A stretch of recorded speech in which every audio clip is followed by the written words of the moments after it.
Israel ने गजा पर कब्जा करने की रणनीति बना ली है, बल्कि इस पर इजराइल ने काम करना भी शुरू कर दिया है। दरअसल इजरायली वॉर कैबिनेट ने गजा पर पूर्ण कब्जा करने की योजना को मंजूरी दे दी है। इसके बाद इजरायली सेना गजा में मिलिट्री ऑपरेशन तेज करने की तैयारी कर रही है, ताकि गजा पर पूरी तरह से कब्जा किया जा सके। वहीं इस फैसले के बाद दुनिया भर से इजराइल की मजम्मत हुई है। कई विदेशी मंत्रियों ने इजराइल की सुरक्षा कैबिनेट की गजा में बड़े पैमाने पर नए मिलिट्री ऑपरेशन शुरू करने के फैसले की कड़ी निंदा की है।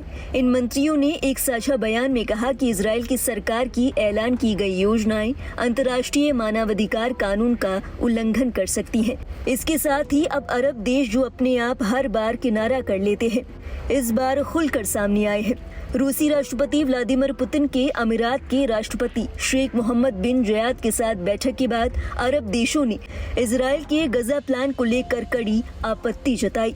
यूएई के साथ साथ कतर ने भी इजराइल के गजा प्लान को लेकर कहा कि ये खतरनाक होगा। इससे पहले तुर्की ने भी इंटरनेशनल कम्युनिटी और यूनाइटेड नेशन सिक्योरिटी काउंसिल से नेतन्याहू के इस प्लान पर रोक लगाने की अपील की थी।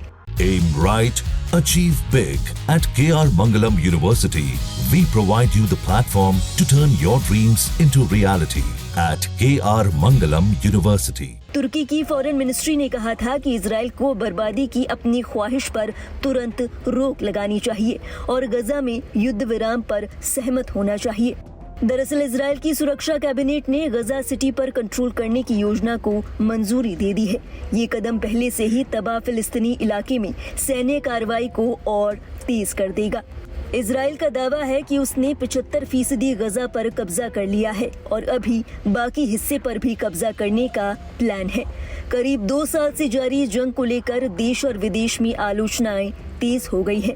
अंतर्राष्ट्रीय समुदाय में इस बात को लेकर चिंता बढ़ गई है कि नए हमलों से गजा की मानवीय स्थिति और भी खराब हो सकती है। फिलहाल गजा में खाना, पानी, दवाएं और दूसरी चीजों की भारी कमी है।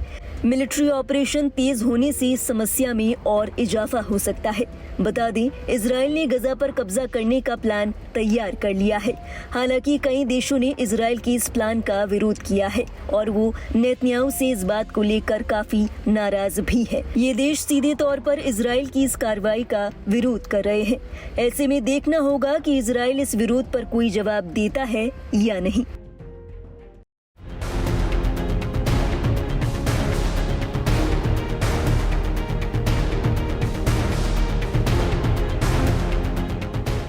बारह दिनों तक ईरान और इजराइल के बीच हुए भीषण युद्ध को रुके हुए 2 महीने का वक्त होने जा रहा है, लेकिन तनाव अभी भी बरकरार है। हमले तो रुक गए हैं, लेकिन इन हमलों का खौफ अभी तक बना हुआ है। इजराइल लगातार अपने खुफिया एजेंसी मोसाद की मदद से ईरान पर अपनी कार्रवाई जारी रखे हुए है। युद्ध खत्म होने के बाद मोसाद की मदद करने के आरोपों में कई लोगों को ईरान ने मौत की सजा दी है, लेकिन फिर भी मोसाद ईरान में अभी भी एक्टिव है। इस बीच एक अखबार ने एक बड़ा खुलासा किया है, जिसने न सिर्फ ईरान बल्कि मिडल ईस्ट के देशों की भी नींद उड़ा दी है। द टेलीग्राफ ने खुलासा किया है कि मोसाद अब भी ईरानी परमाणु नागरिकों को मारने की फिराक में है। मोसाद द्वारा 30 से ज्यादा शोधकर्ताओं की हत्या के बाद ईरान ने अपने बचे हुए परमाणु वैज्ञानिकों को एक खास सुरक्षा हिफाजत में भेज दिया है, या कहें अंडरग्राउंड कर दिया है। एक सीनियर ईरानी अधिकारी ने बताया कि ज्यादातर वैज्ञानिक अब अपने घरों में नहीं रह रहे हैं और न ही यूनिवर्सिटी में पढ़ा रहे हैं, बल्कि उन्हें तेहरान या उत्तरी तटीय शहरों में सुरक्षित जगहों पर ले जाया गया है, जहां वो अपने परिवारों के साथ विला में रहते हैं। यानी अब ईरान ने अपने वैज्ञानिकों को गुप्त जगहों पर भेज दिया है, ताकि मोसाद के एजेंटों से उन्हें बचाया जा सके। ईरानी खुफिया विभाग उनकी 24 घंटे निगरानी कर रही है। ये कोई छिपी हुई बात नहीं है कि ईरान में मोसाद के निशाने पर सबसे पहले ईरानी सेना के अधिकारियों के बाद परमाणु वैज्ञानिक ही निशाने पर रहते हैं। इजराइल पिछले 3 दशकों से ये दावा करता आ रहा है कि ईरान परमाणु बम बनाने के काफी नजदीक है और इसी को लेकर वो ईरान को रोकने के लिए किसी भी हद तक जा रहा है। इजराइल के अभी निशाने पर 15 और वैज्ञानिक। द टेलीग्राफ को इजराइल की ओर से तैयार लगभग 100 वैज्ञानिकों की सूची में से 15 से ज्यादा बचे हुए वैज्ञानिकों के नाम दिखाए गए हैं। इजरायलियों का कहना है कि अब वैज्ञानिकों को ये तय करना होगा कि वो अपना काम जारी रखें या आगे के हमलों का जोखिम उठाएं। Aim right, achieve big. At KR Mangalam University, we provide you the platform to turn your dreams into reality. At KR Mangalam University. या कोई नया करियर खोजे। वैज्ञानिकों पर मंडरा रहे खतरे को लेकर ईरानी अधिकारियों ने कहा है, उनमें से ज्यादातर अब अपने घरों में नहीं रह रहे हैं।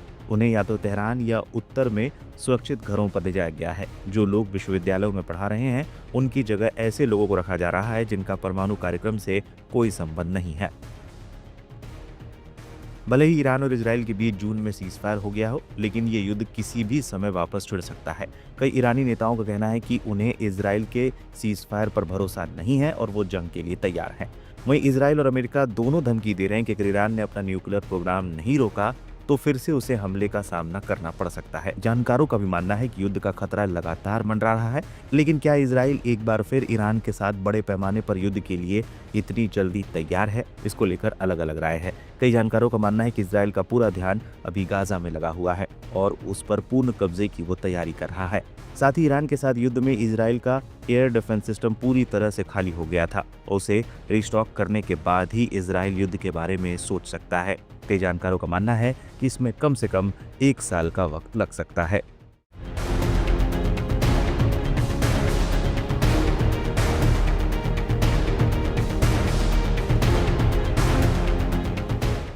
इजराइल ने गाजा पर कब्जा करने की रणनीति बना ली है, बल्कि इस पर इजराइल ने काम करना भी शुरू कर दिया है। दरअसल इजरायली वॉर कमेटी ने गाजा पर पूर्ण कब्जा करने की योजना को मंजूरी दे दी है। इसके बाद इजरायली सेना गाजा में मिलिट्री ऑपरेशन तेज करने की तैयारी कर रही है, ताकि गाजा पर पूरी तरह से कब्जा किया जा सके।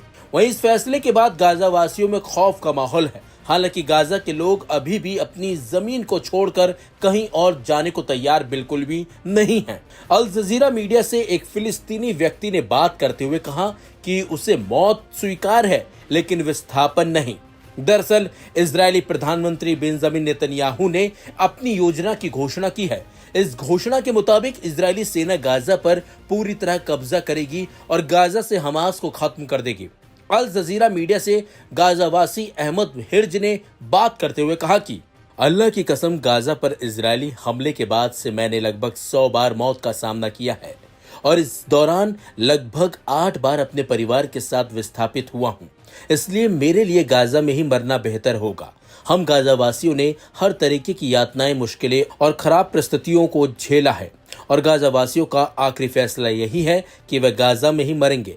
वहीं अल जजीरा से बात करते हुए गाजा के कई लोगों ने अपनी भावनाएं व्यक्त की हैं। एक अन्य गाजावासी रजब खादन ने अल जजीरा से बात करते हुए कहा कि हम जानवरों के साथ सड़क पर रह लेंगे, लेकिन विस्थापन स्वीकार नहीं करेंगे। इजरायलियों को हमारे जिस्म और रूह के अलावा कुछ नहीं मिलेगा। गाजा के लोगों को अपने शहर में रहना होगा। यानी कि गाजा वासियों ने साफ तौर पर इनकार कर दिया है कि वो किसी भी हालत में गाजा को नहीं छोड़ेंगे, चाहे मर ही क्यों न जाए। Aim right, achieve big. At KR Mangalam University, we provide you the platform to turn your dreams into reality. At KR Mangalam University. ऐसे में जिस तरह से गाजा वासियों ने गाजा को नहीं छोड़ने का ऐलान कर दिया है, उससे कहीं न कहीं बड़ा झटका इजरायली सेना और नेतन्याहू को जरूर लगा होगा।